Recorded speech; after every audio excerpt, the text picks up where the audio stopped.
On the 5th day of Stitchmas, my true love gave to me. Should we see? Let's do it. Okay, spoiler alert.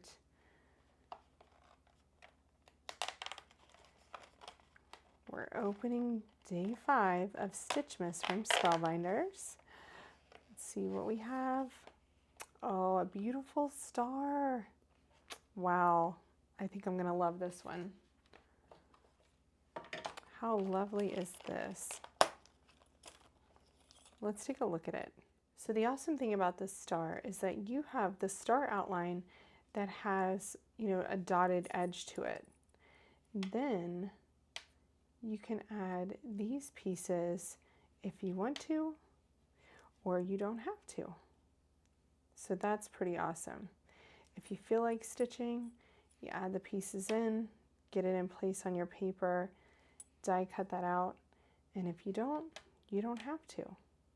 The other fun thing you could do is do these in 5 different colors, stitch the individual piece, and then add it on top of the star, which is a great idea. I actually love that idea. Okay, so I have 5 pieces to the star here. I'm going to cut these out in these Spellbinders cardstocks. I feel like this is kind of like a retro, kind of fun, colorful Christmas color scheme. So this is what I'm going to go with. Okay, I've matched up most of my embroidery floss colors. The only one that I am struggling with is the blue. So I guess that means I have to go to the craft store. Okay, I just reselected a cardstock color based on a thread that I already had so that I don't have to go to the craft store. Problem solved. So now I'm going to get to stitching these, and they're actually quite simple. All of these dots go down to this one down here. The lines are there so that you can see where to stitch. So pretty simple. So what I've done here is I've cut out 3 full stars and 2 partial stars. That's because I wanted to make the most of the piece of cardstock that I had, and I knew that all 5 stars wouldn't fit on my A2 size piece of cardstock together. So I'm going to choose one of these stars, and I'm going to grab all of my stitched components here, and look how pretty those colors are together. And we are just going to start adhering them. Now you can adhere these with glue, you can adhere these with dimensional adhesive. I am going to go with glue, and then I'm going to press them down with an acrylic block. You want to make sure you get that end piece that you use to cut from the knot. You want to make sure you really get that underneath. And you can always use your tweezers if I could find mine. You can always use a knife blade to kind of push that underneath so that it gets caught by the glue. There we go. You just want that to look neat. And then once we have everything down, I'm just gonna make sure that this is arranged the way I want it to be. Yes, I like that. That's pretty. Definitely like that. Okay, so I'm just going to get all of these adhered down with a really generous amount of glue.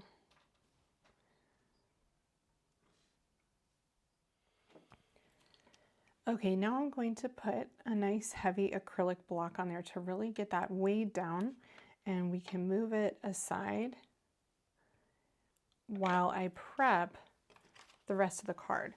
I have an A2 size piece of poppy field cardstock here, and a slightly smaller piece that I've cut with one of my favorite new frame dies. So these are called the Perfect Touch rectangles, and I love these because they're a nesting set of rectangles. Then you have a tag for the smallest one, so you can do a lot of different things with this set. But I love that little edge detail. It's kind of like a U shape over and over again. I just love an edge detail when I have layers, and so I'm gonna pop that in the center. But before I glue that down, I am going to arrange my stars on here. Now what I want to do is make sure that I leave a prominent place for my stitch star. So I want that to be somewhat in the center. And then we can get the other stars kind of in place around. And I think that's going to be really cool. Something like that. So my main star is going to be there. Then this star, let me move this up. This star, once I cut it here on the corner, I can put a little remnant of that up there. But I just want this star, this nice full star, to be in the center. So what I'm going to do is go ahead and adhere these just like this. I'm going to use some tape runner here from scrapbook.com to get these in place.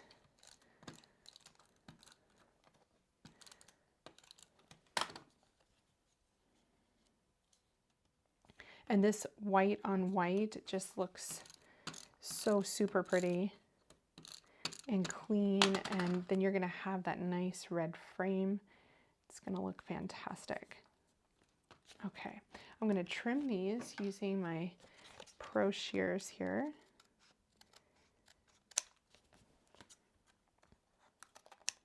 And then I'm going to be careful when I trim this one so that I can use it. Here, let's go this way. There we go.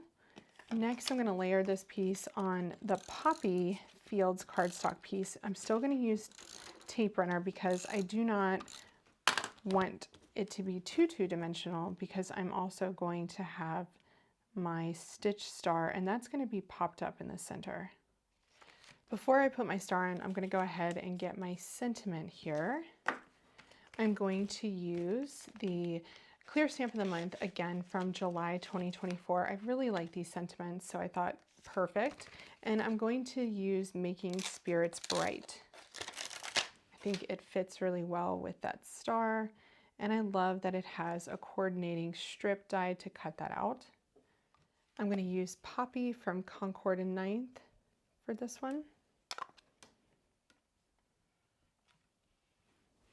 Perfect.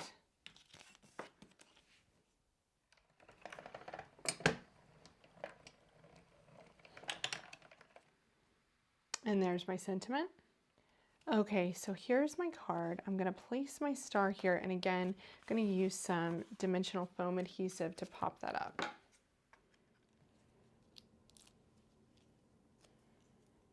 Okay, I'm placing the red up towards the top and trying to get it centered here around my other stars, just like that. So it's not directly in the center of the card, which I like. It's a little bit haphazard.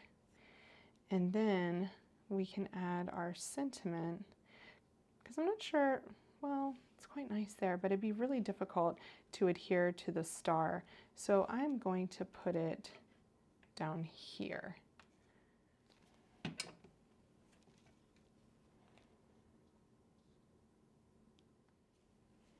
The last thing I'm going to do to finish off this card is add some of the Color Essentials Gems Crystal Mix, and I love these white ones down here.